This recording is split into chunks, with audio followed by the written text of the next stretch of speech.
Hola, buenos días a todos y bienvenidos al Faro Verde. Hoy vamos a hablar de las horas extraordinarias y de los fraudes que están descubriendo las inspecciones de trabajo, ¿verdad? El dato es significativo. La inspección de trabajo ha acudido en los últimos tiempos a 11.000 empresas, o sea que es una muestra significativa. Y de estas 11.000 empresas, pues resulta que en un tercio se está cometiendo fraude acerca del mal registro de las horas. Es decir, pues no existe un sistema de fichaje, o este es insuficiente, o bien la gente no ficha cuando tiene que fichar, lo que hace que el trabajador trabaje horas que no quedan registradas, ¿vale?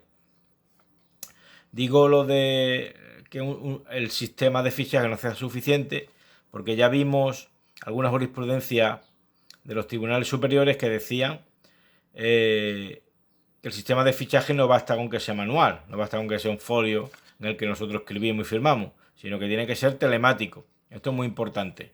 Pues en un ordenador, un sitio donde se pica, para colocar la huella. Hay 7.000 sistemas, pero siempre debe dar un registro telemático porque es menos susceptible de fraude, ¿verdad? Y recordamos que desde mayo de 2019, de una reforma laboral que hubo, es obligatorio tener este sistema de registro.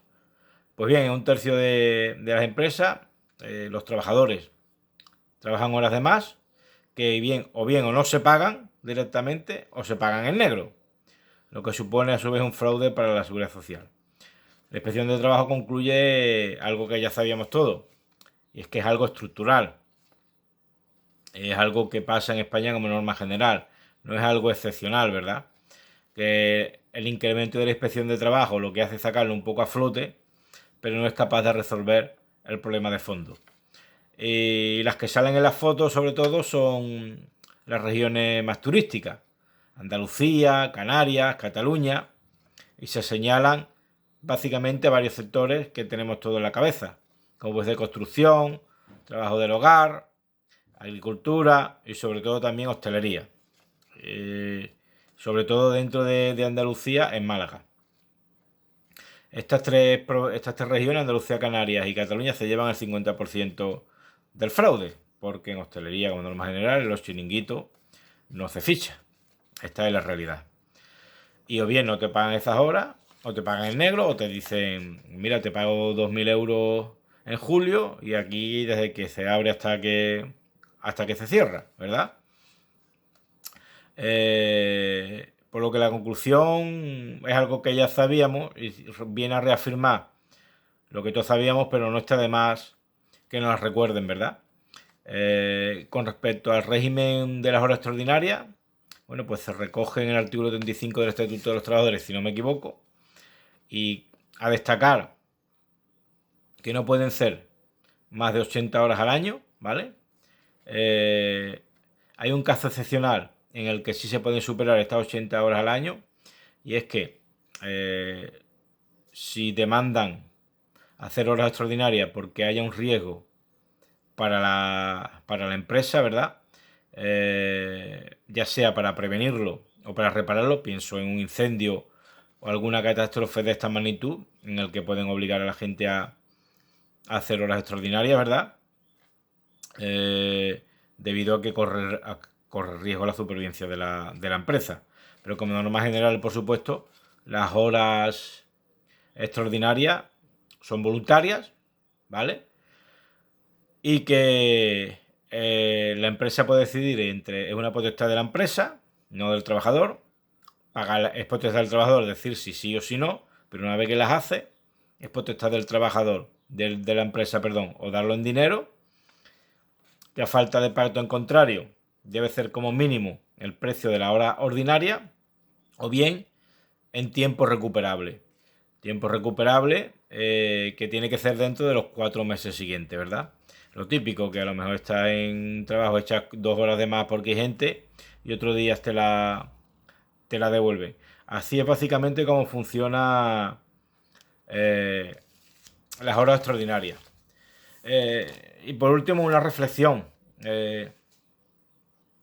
Se queja la inspección de trabajo con buen criterio, de que, bueno, al final, si un trabajador trabaja horas y no las ficha, pues estamos trabajando de gratis, ¿verdad? Es en este caso el empresario el que se aprovecha de este trabajo, ¿verdad? Lo que más llamaba plusvalía. Pero quiero lanzar una reflexión también, que esto ya lo señalaba Robert Kiyosaki en su obra Padre Rico, Padre Pobre y otras, y de la que ya hemos hablado en nuestro otro canal de YouTube Lectura Imprescindible, y es lo siguiente. Debido a las enormes cargas sociales y la presión fiscal que tenemos que soportar tanto trabajadores como autónomos, sobre todo trabajadores, resulta que de enero a abril o mayo aproximadamente estamos trabajando para el Estado a través de todos los impuestos. Eso quiere decir que si hay empresas que roban, si me permitís la expresión, el Estado, no voy a usar la palabra roba, el Estado pues en parte también hurta, porque a ti no te preguntan cuántos impuestos quieres pagar o si quieres pagar o no impuestos, sin perjuicio de el debate moral que esto puede suponer, que si los impuestos son para hacer carreteras, no, etcétera, ¿vale? Pero la realidad, yo describo la realidad, que es que de enero, abril o mayo, los asalariados trabajan para el Estado. Es así, con la diferencia de que tú, si tu empresario te hace esto, tú puedes ir a la inspección de trabajo y denunciar, ¿verdad? Pero mientras lo hace el Estado, tú no tienes ningún sitio a donde denunciar. Tienes que pagar los impuestos y fin.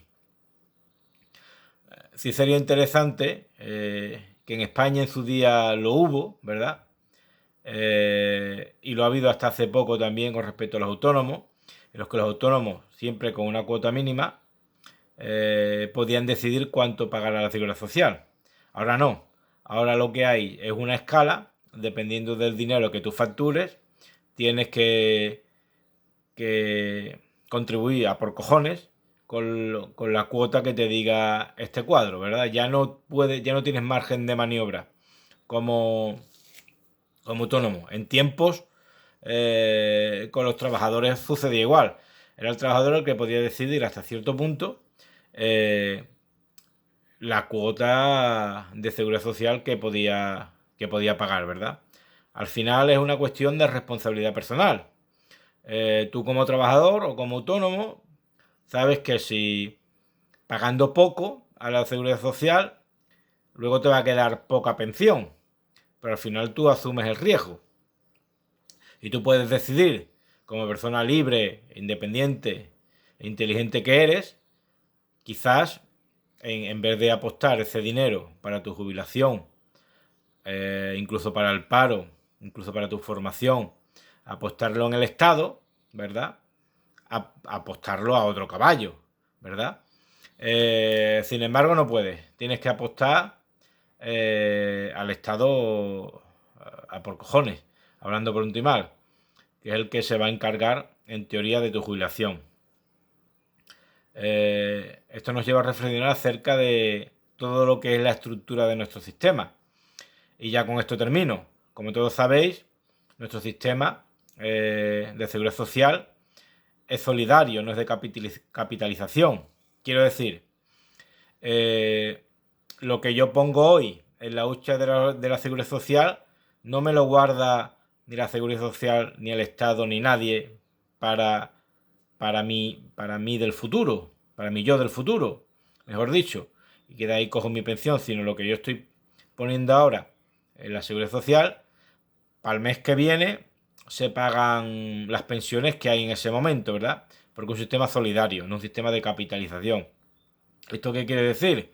Esto quiere decir que por mucho que yo invierta ahora, a lo mejor mañana hay menos para mí o no hay. A lo mejor un servidor de ustedes, me lo invento, si sumamos toda nuestra vida laboral, hemos invertido 50.000 euros, pero al final resulta que no hay 50.000 euros, que hay 25.000 euros o casi cero.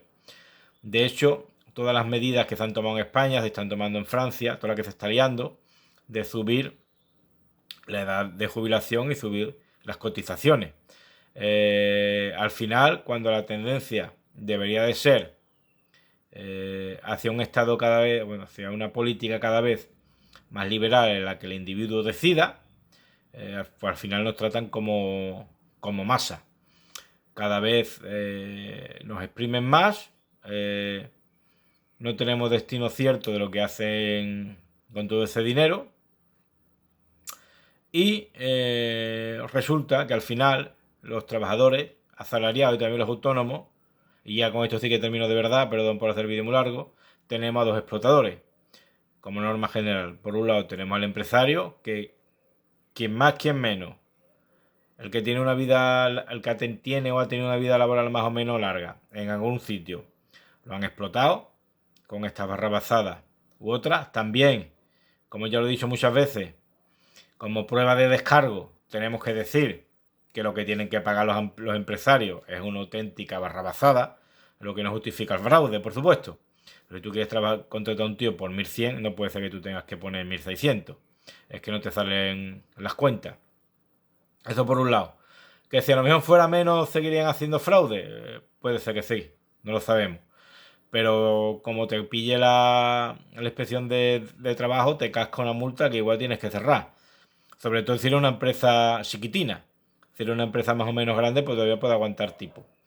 Como digo, pues tenemos que soportar, por un lado, algún empresario que nos explote y que nos robe nuestro tiempo.